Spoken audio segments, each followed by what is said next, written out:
years after Cubadero's photos, another breakthrough. His team recorded the world's first video of a live giant squid. They caught the squid at a depth of 2,133 feet and hauled it to the surface. As the team worked to bring it on board, the thrashing squid fought against the fishing line and shot powerful jets of water from its funnel. These first-hand observations confirmed for scientists that the giant squid is indeed a strong swimmer, an active predator, and a fierce fighter. Here's the caption under the giant squid. Squid Cubadero, PhD, sits next to the giant squid he captured to study. It's now on display at the National Museum of Natural History in Tokyo. Take a second and look at that big close-up picture of the squid before you flip your page. We'll take a nice close look and then flip to page 44. Our final pages for today. The hunt continues. The world has learned so much about ocean life since Clyde's days of tracking snails on the beach.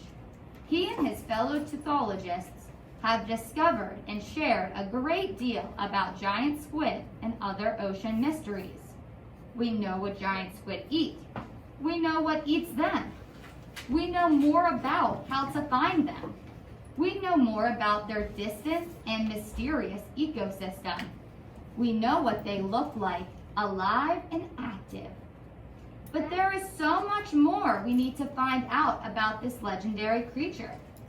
We still know so little about its behavior and biology.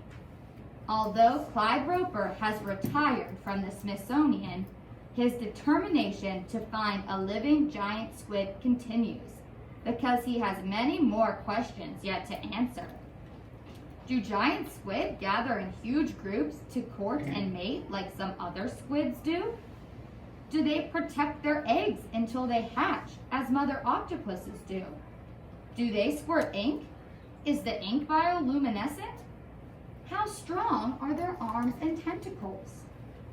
The caption under our photograph: a giant squid is one of the most popular exhibits in the Sant Ocean Hall of the Smithsonian Museum of Natural History in Washington, D.C.